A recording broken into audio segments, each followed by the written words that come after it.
بسم اللہ الرحمن الرحیم۔ السلام علیکم ورحمۃ اللہ وبرکاتہ۔ سامعین و ناظرین، آج ہم جانیں گے حضرت امام مہدی علیہ السلام کہ آپ کون ہوں گے۔ ہمارے پیارے آقا صلی اللہ علیہ وآلہ وسلم نے آپ کے بارے میں کیا ارشاد فرمایا۔ آپ نے مکمل ویڈیو دیکھنی ہے۔ اگر آپ کو پسند آئے تو آگے لازمی شیئر کریں اور ایک پیارا سا کمنٹ لازمی کر دیں، اور اگر آپ میرے چینل پر نئے ہیں تو میرے چینل کو سبسکرائب کریں اور دوستوں کے ساتھ زیادہ سے زیادہ اس ویڈیو کو آپ نے شیئر کرنا ہے۔ تو آئیے جانتے ہیں، ہمارے پیارے آقا صلی اللہ علیہ وآلہ وسلم آپ کا فرمان ہے کہ دنیا ختم نہ ہوگی حتیٰ کہ عرب کا بادشاہ ایک شخص بنے گا جو میرے گھر والوں سے ہوگا، اس کا نام میرے نام کی طرح اور اس کے باپ کا نام میرے والد کے نام کی طرح ہوگا۔ وہ زمین کو عدل و انصاف سے بھر دے گا جیسے وہ ظلم و زیادتیوں سے بھری تھی۔ حضرت امام مہدی علیہ السلام آپ کی حکومت کتنی ہوگی، یہ بھی حضرت ابو سعید خدری رضی اللہ تعالیٰ عنہ آپ کی روایت ہے کہ رسول کریم صلی اللہ علیہ وآلہ وسلم نے ارشاد فرمایا، مہدی میری اولاد میں سے ہوں گے، روشن اور کشادہ پیشانی اور اونچی ناک والے ہوں گے۔ وہ روح زمین کو انصاف اور عدل سے بھر دیں گے جس طرح وہ ظلم و ستم سے بھری تھی۔ وہ 7 برس تک روح زمین پر سر اقتدار رہیں گے۔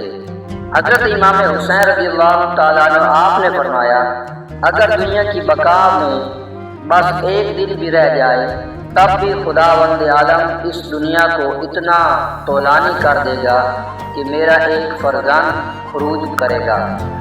وہ اس زمین کو اس طرح عدل و انصاف سے بھر دے گا جیسے وہ ظلم و جبر سے پر ہوگی۔ یہ سب کچھ میں نے اپنے نانا جان رسول اللہ صلی اللہ علیہ وآلہ وسلم سے سنا ہے۔ حضرت امام جعفر صادق علیہ السلام آپ نے فرمایا، جب حضرت امام مہدی علیہ السلام کا ظہور ہوگا تو ان کے اور عرب و قریش کے درمیان تلوار ہوگی، اور وہ حضرت امام مہدی علیہ السلام کے ظہور میں تاجیل نہیں چاہیں گے۔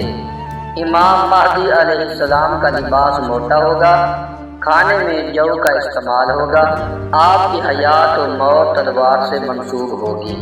حضرت امام جعفر صادق علیہ السلام فرماتے ہیں، جو شخص چاہتا ہے کہ امام مہدی رضی اللہ تعالیٰ عنہ کے اصحاب میں سے قرار پائے، اس کو چاہیے کہ نیک اعمال انجام دے اور انتظار کی حالت میں تقویٰ اور نیک اخلاق اختیار کرے۔ حضرت امام محمد باقر علیہ السلام نے فرمایا، ہمارے مہدی کی روب سے مدد کی جائے گی، فتح سے تائید کی جائے گی، زمین ان کے استقبال کے لیے پھٹ جائے گی، خزانے ان کی خوشی کے لیے ظاہر ہو جائیں گے، ان کی سلطنت مشرق و مغرب تک پھیلی ہوگی، وہ خدا کے دین کو تمام ادیان پر برتری عطا کریں گے اگرچہ مشرکوں کو ناگوار ہی گزرے۔ رسول خدا صلی اللہ علیہ وآلہ وسلم نے ارشاد فرمایا، ساری زمین پر مکمل امن ہوگا، یہاں تک کہ شیر اور اونٹ، چیتا اور گائے، بھیڑیا اور بکری ساتھ ساتھ رہیں گے، بچے سانپ سے کھیلیں گے اور کوئی کسی کو تکلیف نہیں پہنچائے گا۔ ظہور امام مہدی علیہ السلام امن کا گوارا ہوگا۔